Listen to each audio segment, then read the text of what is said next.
লাগতেছে না? বৌমা, তোমার শ্বশুর তো ঠিক কথাই কইছে। আমরা তো তোমার কাছে কোনোদিনও কোনো কিছু দাবি করি নাই মা। আমার বোনের মায়ের বিয়া, এই জন্য তোমার কাছে 5,000 টাকা চাইছি, তুমি তা তো না করছো। আমাগর কি কামালের টাকার উপর কোনো হক নাই মা? না নাই, আপনাকে এত দেওয়ার পরে যখন কইতেছেন ভিক্ষা দিছি, ওখান থেকে আমি টাকা পয়সা দিতে চাই না। আর আপনার পোলা দেশে আইছে না, ওখান থেকে আপনার পোলারে আমি পরিচালনা করুম। আমার কথায় উঠবো, আমার কথায় বসবো। ঠিক আছে, টাকা না দিলা, টাকা দরকার নাই আমাকে, কিন্তু ব্যবহারটা তো মানুষের মতো করবা নাকি?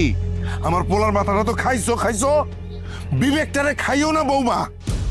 কি কইলেন আপনি? কি কইলেন? আমি আপনার পোলার মাথা খাইছি?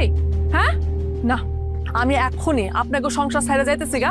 এখানে আপনারা থাকেন, আপনারা যা মন তাই করেন, আমার দেখার কোনো দরকার নাই। আরে কি হয়েছে শবনম? আমরা ছাড়ো। আরে তুমি এমন করতেছো কেন? দেখতেছো আমার বন্ধুরে বাড়িতে নিয়ে আইছি, যাও নাস্তা পানির ব্যবস্থা করে যাও। কামাল, তোর বউ বাড়িতে খুব অশান্তি শুরু করছে রে বাবা, আর তো ভালো লাগতেছে না। এই যে দেখ, ব্যাগ নিয়ে বাড়ি ছেড়ে চলে যাইতেছে। তুমি বাড়ি সাইডে চলে যেতেছো মানে? কি হয়েছে? আব্বা মা কিছু বলছে তোমারে? কিছু হয় নাই, তেমন কিচ্ছুই হয় নাই। আমি তোমার উপর অধিকার ফলাই না, এই লিগে তোমার আব্বা আম্মা আমারে সহ্য করতে পারতেছে না, হিংসা করতেছে, নানান রকমের কথা শুনাইতেছে আমারে। এভাবে তো আসলে সংসার করা যায় না। তুমি চিন্তা ভাবনা করে দেখো কি করবা।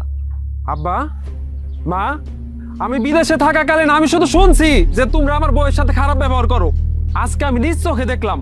যদি তোমরা এরকম করো তাহলে কিন্তু আমি তোমাদের সাথে থাকতে পারবো না। আল্লাহ, কেমন কথা! কখন খারাপ ব্যবহার করলাম আমরা? যাই হোক আব্বা, তোমরা কিছুই করো নাই, সব দোষ আমার বউয়েরই। কিন্তু একটা কথা শুনো, এই হলো আমার বন্ধু মুশারফ, ও কয়েকটা দিন আমাকে বাড়িতে থাকবো। তারে তো চিনলাম না, কিছুদিন বাড়িতে থাকবো মানে? আরে মা, তোমার আমি বলছিলাম না যে আমি একজনের রক্ত দিতে যাইতেছি? আমার এই বন্ধুরে এই রক্ত দিতে গেছিলাম। ওর মা ডেঙ্গু হয়েছে, আর অসুস্থ মানুষ তো, ওর দেখাশোনা করার কেউ নাই, আর ওর বাড়ি ঘরও নাই। তাই আমি একটু ওর সেবা যত্ন করার জন্য আমাকে বাড়িতে নিয়ে এলাম। কিন্তু কামাল বাবা, তোর বন্ধু ঠিক আছে, তোরেও উপকার করছে, সেইটাও মানলাম, কিন্তু একটা অবিবাহিত পোলারে তুই বাড়িতে আনলি, বাড়িতে তো বৌজিরা আছে না, এটা কি ঠিক হইলো? আব্বা তুমি এটা কি কইলা? ও হইলো আমার সবচাইতে কাছের বন্ধু, ও একটা বিপদে পড়ছে, তা আমি ওর পাশে দাঁড়াবো না? মোশারফ, ওনারা হলো আমার আব্বা মা, আর এটা হলো তোর ভাবি।